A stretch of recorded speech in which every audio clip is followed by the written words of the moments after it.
I'm Savannah Craig here with CUTV, and we are about to do a walkthrough of the Chinatown pop-up exhibition. Let's take a look. This exhibition looks at the impact that the Chinese Exclusion Act had on Chinatown, as well as envisioning the future for this neighborhood. I'm Jessica Chen. I am a co-founder of this nonprofit organization in Montreal called Jia Foundation. Jia is a Mandarin word, means family and home, and that is going to be the central idea for this 3-day forum that we're going to explore how Chinatown as a place for so many people calling it home, how they find a sense of belonging here, in moving forward for Chinatown to continue to be an equitable and inclusive space for everybody. That is going to be a central topic for our 3-day forum here.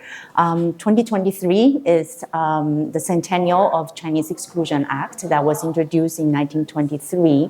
And we thought it's very important and fitting for us when we talk about what is the future for North American Chinatowns to be held in 2023 in the centennial about thinking of the past of this space that was born out of racist policies, and in moving forward, how we ensure Chinatown can continue to be the sanctuary for people who experience marginalization and need a sense of belonging. So for the 3-day forum, we are going to have 5 online panels to be able to dive into the tools and talking about what is equitable development for Chinatown, and also 2 local workshops to do that. These 3 days also take place in the week of truth and reconciliation, and that's why we are also really want to use the opportunity and have the opening event with a sharing circle with our indigenous communities who are the custodians of the land and water we are in today, to really think about in moving forward how we take a more anti-colonial approach in looking at the future of Chinatown and in this space that we shared. So in this space that we're in today, in the beginning when we are planning for this forum, it was supposed to be an online forum. And then we suddenly got hold of this wonderful space in the end of May. And we thought, wonderful, we've been working with all sorts of community partners and volunteers. Why don't we showcase some of the work that we have been collaborating on? And so we decided to put, in addition to the online forum I earlier mentioned, we decided to put on all these exhibitions with our partners. And we're very fortunate to have Lan here to help us bring all these exhibitions under one roof from the past into the future. So this space, we now call it the Chinatown House. We are Jia Foundation talking about Chinatown is our Jia, is our family, and we need a house for us to place all our activities, have our idea sharing, and continue practicing our tradition and culture. So in this space of our Chinatown House, we want to welcome people in to look at all the wonderful work by our partnering organizations. So this is the starting point? These 3 panels are the starting point. We wanted to, I think of the exhibitions as a choir, in the sense that all these different voices have their own part to play, and it coming in as a whole in different disciplines of history, of art, city planning, film, theater, community organizing, are all different ways that we can see tools to build our more equitable futures. And so it's seeing a multivalent approach to how we could sustain ourselves. And so the first part here, we still have setting up, which is, I think, like a beautiful look into the back behind the scenes. All the volunteers that are helping us. It's truly, like, I think, just amazing to see people come together. And that's, I think, the most important thing about the forum, trying to emphasize that people are still here, still deeply invested in wanting to keep the space accessible and wanting to come together to make that happen. Sure, yeah, that's fine. I mean, it starts at 2-ish, right? There are 5 different parts to the exhibitions. They all came independently with the Jia Foundation, but this Chinatown House floor is an attempt at making sense of them all together. And so I didn't want to segregate anything between like past, present, or future, but more so to understand like the different parts of how class, gender, and migration change the shape of a community. And one of those is really clearly exemplified by the Chinese Canadian Museum's exhibition that is not fully here, but it started in Vancouver. It's the largest documentation effort of the immigration papers called the head tax certificates. So we can walk in here and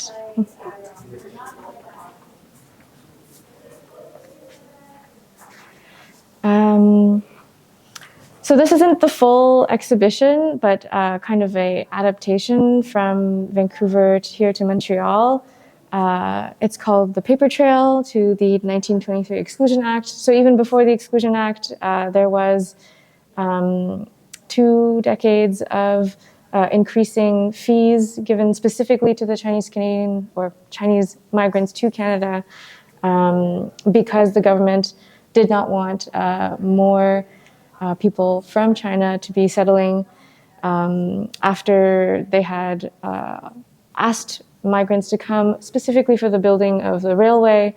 They were deemed undesirable afterwards. And so that narrative is pretty well known, I think, as like the kind of departure point in many historians' analyses of Chinese Canadian communities. But what's deeply forgotten is that because of this head tax and the fees, there was a capitalist understanding that only the people who could pay their way into the country could stay here. And so it created a deep family separation.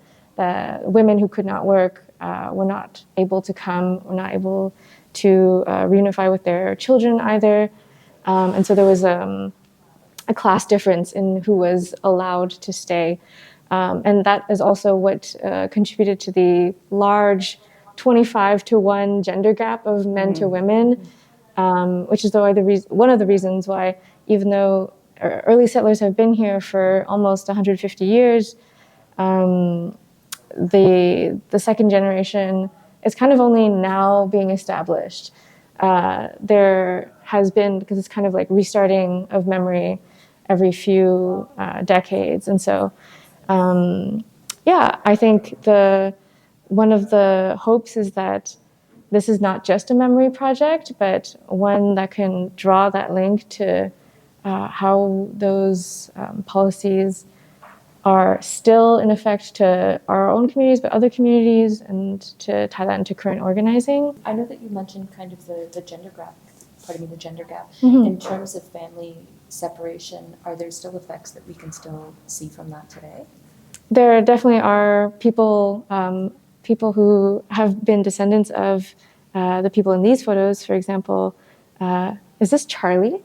Charlie Yip? Sandy, who is somewhere in this room, also has just discovered this history during the pandemic, has just discovered that his entire life his father was undocumented and was actually registered under someone else's name because there was that ban on new Chinese migrants. And so there had to be these kind of rearrangements of families and like hidden histories and a lot of like, I guess, secrecy and things that the community could not share with each other for fear of deportation or like social consequences. Do you have any other stories? I think right now if you walk in most of the Chinatowns in North America, you will see these buildings. They are owned by the family associations. And these family associations or benevolent help societies, they were all formed around 100 years ago during this time and as a mutual help society. So imagine that because of this ban, at that time Chinatown pretty much become a bachelor society. So these become their homes, and then they seek support from each other. So even today, all these family societies and associations still quite active in all different Chinatowns. So I think those are kind of more, I see how the both intangible and tangible heritage kind of come together on how this history kind of translated into these buildings, and a lot of them got designated as heritage buildings in different Chinatowns of Canada. So it can kind of have a peek of the past. And right now, I found it's fitting talking about Chinatown's future and including the discussion about how the roles of these family associations. It's almost like it's very interesting to tie back to the history, how they came about in the first place, and then now the renewed role that they might have into the future for Chinatown. So that in one of our online panel, we actually are going to get into that kind of discussion about community ownership and real estate solutions, and I think these associations are going to be part of it. I mean, most of what I think the largest consequence of that gender gap is really this lack of knowledge being passed down between generations until like only a few decades ago, when it was kind of made more of a priority, because I mean, women are at the center of many of like my Chinese schools that I went to growing up, and like of the efforts of like cultural knowledge. And actually, in the next room, we have specifically some content that a professor from Carleton University, Mary Chapman, and artist Karen Tam have put together. Let's visit that.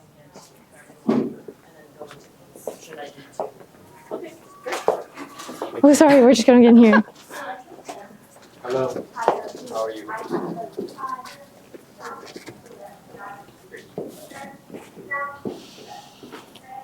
So some of these panels and information focuses on the status and lives of women in these early settler communities. Karen specifically also likes to reappropriate the imagery of chinoiserie, which is basically the European vision of East Asia. And so she reappropriates these kind of reimaginings, which she sees as this dichotomy of how much European men especially use the signifiers of culture, the symbols, in their own ways, but this is in stark contrast to how the actual Chinese people and Chinese women especially are treated.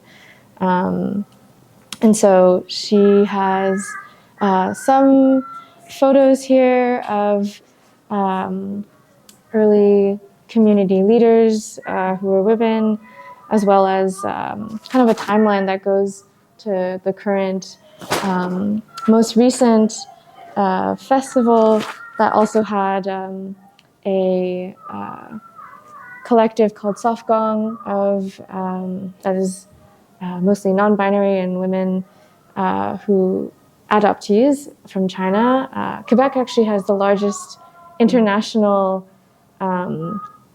population of Chinese adoptees, and they're doing work to kind of shed light on why the policies that made that possible are still happening. There's a focus particularly on Edith Ethan, who was a journalist, poet, short story writer, who was of mixed race descent, British and Chinese, and who chose to identify herself as Chinese and was one of the early people to challenge the government's policies on their treatment of Chinese nationals and Chinese people in Canada. How many different artists how many different works of different artists can we see in this room? This, on one side, is Karen Tam's installation. She is one artist that she initially developed a much larger exhibition for the McCord Museum, which is very nearby, but wanted to have this small segment adapted for the forum. And Mary Chapman is more of a scholarly researcher. And so that's what I meant by like kind of an interdisciplinary set of exhibitions, not so much just art, but just seeing all of these as different tools to be able to find our own ways of imagining these new futures and taking agency and building them. Mm-hmm. What did it kind of look like to find, or maybe, I guess, was it more of a format of putting a call out for artists, or did you have artists in mind? No, it all came together really organically. Yeah, because I think before the genesis of JIA Foundation, we are a very young organization. We were formed last year. But before we decided to set up a nonprofit organization centered around the idea of family and sense of belonging, a group of us have been working together under the group called Chinatown Working Group, and we were fighting against gentrification, against the displacement, the land speculation that was happening in Montreal's Chinatown around 2018, and there was the fear that we're going to lose the community center, we're going to lose we already lost the Y, the only recreational center. So this notion about what is the future of Chinatown really came forward. So because of that work, that advocacy, we successfully challenged the heritage policy and got Chinatown designated as the heritage site. A lot of these collaborations started to form in that past 3-4 years. So it's rather organic. There was no call out. And Karen is actually an active member of the longest, or maybe only still lasting family association in Montreal, the Hum Association. And so it's less, I guess she has always been someone that is part of the neighborhood. Her parents are like every day here, just either like grabbing coffee with friends or her grandmother actually used to live in one of the senior living homes next door too. So I guess it's people who have always, or for a long time, been doing the work and wanted to participate in this, in the effort too. So it was more so showcasing like who wants to be part of the collective effort. Yeah, and I think like every time that these sorts of forums, conferences, exhibitions happen, there's a kind of, I see it as an outward spiral that we, go over similar histories, but in slightly more expansive ways, from like first only talking about the railroad and the male workers to being able to acknowledge like the women in early settler communities and what that gender disparity has changed in our communities. And then hopefully more so to to queer and trans stories in Chinatown, to like larger tenant organization efforts. And we're doing a little bit of that already. And I think that's like the beauty of being able to have something established and to grow from there. Yeah. When you said that tenant union organizing, this kind of got me thinking. I know in the past few years, Chinatown has been threatened by developers, rising rents. I understand that you said that it's been declared a heritage site, but does the threat of gentrification still come into play in Chinatown? Yeah, absolutely. I think the heritage designation is only one step to kind of slow down the process, so to speak, right? You put a stop to that really very fast forward land speculation. So now the city together with the community basically declared this is the future that we want it to be. So we slow that down. But then what is the actual more thoughtful and holistic way of looking at cultural heritage stewardship? That is still a big question mark. And so we will need to really quickly go into what is the land stewardship, what is the community decision-making, ownership of the way we develop our neighborhood. So that's something we will be discussing in the online forum, but also how do we make sure we have affordable access to programming space. We're very lucky that Chinese Family Services give us this space for a short period of time to be able to showcase the work, but affordable access to programming space for cultural activities is still an issue. So there are a number of things that still make Chinatown still vulnerable, and more policies and incentive program will need to come in play to be able to secure that. Yeah, I think the misunderstanding often with people hearing that Chinatowns get or are seeking heritage designation is like this idea that like people don't want it to change from what it was or to preserve like some sort of cultural facade. But it's just another strategy amongst others to be able to, slow down the really rapid change of gentrification that kind of swallows whole. And so it's, for example, I mean, the tangible thing is that the heritage preservation, the heritage designation limits the size of the buildings that can be built here until 6 stories instead of the original indeterminate zoning that could have originally the condos here had been planned for 30. And so there was just that amount of, I mean, that's a huge win. So like being able to at least like say that there should be specific, there are specific needs for this neighborhood, and that it isn't kind of like a free grab in the kind of high real estate market that is downtown. Yeah. I mean, there's more to say about urban planning in the next room.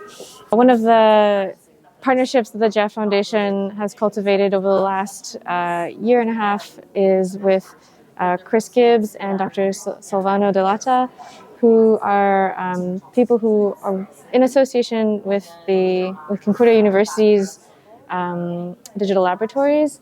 And so the Chris Gibbs is part of the Next Generation City Institute, which he has developed. He's actually in here right now. He's developed, maybe I'll talk about it inside. The congestion on which streets He's developed a 3D rendering of the neighborhood that allows people, as in a video game, to add, modify, remove parts of the neighborhood so that it becomes a kind of democratization of city planning values. It's actually linked to a feedback mechanism that sends this specifically to the city planners who are in charge of the neighborhood too. And so that's one part of us using new technologies to be able to visualize what that change might look like too. And then with Professor Silvano Delata, he's worked with 5 teams of students in the urban laboratory at Concordia University to specifically reimagine Clark Street, which is this street here that we're on. And they were in consultation with members of the community and residents so that they could develop these plans, 10 of which are on the walls around here that make suggestions for what different city planning strategies could be applied. And we'll actually be welcoming some city planners today or tomorrow to the city to review this. Yeah. So this has JAB Foundation has always had the history working with universities, and we really believe in this partnership that community to be the equal partner with the city, with the government policy officials, and also with academic institutions. And academic institution being the place where they have the knowledge and they have the resource, they will be able to provide the baseline data for community to advocate with the real information. And so during the time when we were fighting and advocating for the heritage designation, it was Concordia planning departments, Professor Don Nicito's been working with us to make sure we have all the baseline data, understanding the rate of change in terms of land speculation, and that is a very important part of our successful advocacy. So we expanded that partnership with the planning department, with Next Generation City Institute, and put together an interdisciplinary team within urban planning discipline to be able to think about, okay, if we want to start to talk about heritage preservation is actually key to the climate change action. How do we calculate and understand the embodied carbon in each of the building is impacted if we knock down one building? So we are wanting to talk beyond just a very general terms. We want to talk with a very specific science, like with evidence-based type of planning challenge the policymakers. So tools like these are design intervention ideas, and then tools like city player that is, as Lan was talking about, this is like democratizing the city planning process with the general public, and to provide that tool to enable us to advocate with stronger voice. Can people see this online, this kind of interactive version of Chinatown? So there's a laptop and computer in the front here where people can actually play it themselves. This is kind of a still beta version, and so they haven't launched it online yet, but I think it's planned to be in the future, yeah. Yeah, so this is a launch to gather some more feedback from the community about if there is this tool, how can it be most useful and actually help with the work on the ground. So yeah, there will be, after the forum, 3-day forum, there will be more session arranged with the city player team to select more feedback locally with local community members. Who exactly from the city, or what organizations specifically are kind of involved in this? Oh, this is with Concordia University Next Generation City Institute. So they are not with not City of Montreal. I guess Savannah's asking like which city organizations are we sending this feedback to? Oh, I see. Yeah, so that will be in both borough and the city level of planning department. So there will be city planning department who are in charge of the land use policies and height and density heritage policies. I think those will be important, and also public work department that is really have something to do with the public spaces. A lot of the intervention you see here are related to public spaces. So And this came about because there was kind of an inappropriate like city project. Oh, the kind of like touristy photo project that was being proposed. Yeah, it was kind of intersecting, because I think that is why it's so important to really know the power of storytelling, how it intersects with city planning. Because I think this narrative of Chinatown, to really only see it as a tourist destination, it leads to kind of the way how we city or other policymakers prioritize their initiative, like the marketing campaign, thinking this whether Chinatown is, being only as the quartier de bubble tea or avenue de I don't know, like food dumplings, So like these are important. These are small businesses are backbone of our community, but Chinatown is a lot more. And then as you can see in this exhibit, it's a lot more than the commerce. And so we can share Chinatown more like a home instead of beyond just a consumer. Yeah. Yes, I think I will need to go. Yes, it's going to open soon. Is there any last points you want to share?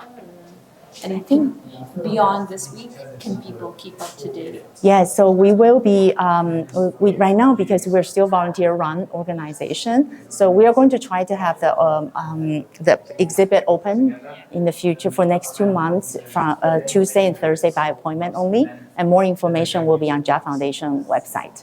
Yeah. Thank you both so much. Thanks, Is there any Amy. last things you want to say? Sorry, I want to cut it. Oh, my brain's kind of going everywhere at the moment, so I don't think so. But yeah, I mean, there's going to be a film screening tonight, and there's so many different parts of this that are not in the exhibitions, but are happening in workshops and the kind of documentation efforts that are for archival reasons, gathering these certificates, but also just like the fact that they're gonna have like karaoke in the park after this is also just like all part of this different community relationship building, and I think that's the most important part of the forum. My name's Chris Gibbs, and I'm a senior advisor at the Next Generation Cities Institute at Concordia University, and I've been working on a interesting sort of software project called City Player, and we've done a version of City Player for Chinatown, and so we're here at the Re-Imagined Forum to sort of road test it. It's just a prototype, but we want to get people's feedback and thoughts about it, so that's what I'm doing here. It's very cool. What was kind of the labor that went into developing something as extravagant as this? Yeah, it looks kind of, it is pretty extravagant, but we've been able to sort of build the software kind of in quite a lean, mean way. So we've had one full-time software engineer who's a graduate from Concordia, sort of the lead coder on the project, myself as sort of designer, and then we've had 3 interns work just before Christmas for about 4 months each, and then another 4 interns, software engineering internships through 4 months of this year. So, you know, in the scheme of things, compared to the sort of amount of resources you need to make a full game, you know, it's quite a small group. But we've used a lot of off-the-shelf sort of assets and plugins and things, and we used a game engine called Unity, which gives you a lot of stuff sort of for free, you know, your world physics and your 3D rendering and everything. You know, we were able to move quite quickly. So yeah, that's the team. Is it coding that comes to play to develop something like this? Yeah, I mean, the vast majority of your time is spent programming as well as sort of design, but we also take a lot of data. So the neighbourhood we recreate, we get as much of the public or available data as we can, whether it's public trees data, where they are and how, you know, what species they are, or whether it's lampposts or parking meters. And then OpenStreetMaps gives us all the road network and the footprints of the buildings, and there's LiDAR data that says how tall buildings are. So there's a lot of kind of sort of data processing and pre-processing, and a lot of the research students within the institute have been helping with that, or have already created data sets that through their research that we've then leveraged for this project. Mm-hmm. So, you know, that's an important part of it too, as well as the programming. Mm-hmm. You were saying earlier that within the simulation you can kind of propose things like putting a new building. Right. So people who attend this exhibition, can they just sit down, walk through, and say, you know, I want a Bixie here, I want to put a building here, and sure, yeah. So the software's sort of running. It's still prototype. But we wanted to see what's the experience like for people to sort of walk around these digital streets, maybe make some changes to buildings, how tall they are and what they're used for, and then take these digital photos and put their comments in. And we just want to see, does that work? Do people, like, do they want to give their feedback in a different way? You know, are there friction points, or is it kind of fun to use? And because we are prototyping, eventually, sometime in the next kind of hopefully 12 to 18 months, we'd have like a real like pilot version that can go live and freely downloadable for a particular neighborhood. And then those comments would actually be collected and used and given to, you know, whoever the stakeholders are that are, you know, making the future of that neighborhood come real. So this is like a test run, if you like. The first time it's been sort of shown in public, and we'll actually hopefully have some folks that, you know, haven't seen the project before, literally start using it, and we're here to learn and see how they engage. It's like play testing. You know, it's like an alpha version. After this kind of event, will this data be collected and I guess suggestions that are deemed valuable be put towards? So there are no plans currently to take any of the suggestions that are taken in the next 3 days to sort of formally present and use them. It's more of a case of testing the process of, does this work for people, right? So in that sense, you can say what you want, it's not a problem. But I think, you know, if people are interested in, you know, what's said, maybe we can look at that. But there's no plans currently to do that. No. That's very cool. Thank you so much. Sure, thank you. Is there anything that I didn't ask you want to share? Well, I would say that City Player as a piece of software, as a concept, is something that we really aim to be a kind of gamified survey for many different neighborhoods beyond even Montreal. So Chinatown's a fantastic kind of use case where we can focus on the needs of this area. But the concept of City Player is to go much more broad and look at it. So we're hoping to partner with ARTM and OCPM over the coming kind of months, looking at sort of transport related topics in other parts of the city of Montreal as like another sort of test pilot. So that's the project, and we hope it can make a difference, because that's the whole point. It's trying to take all the science and research and actually make a difference on our cities.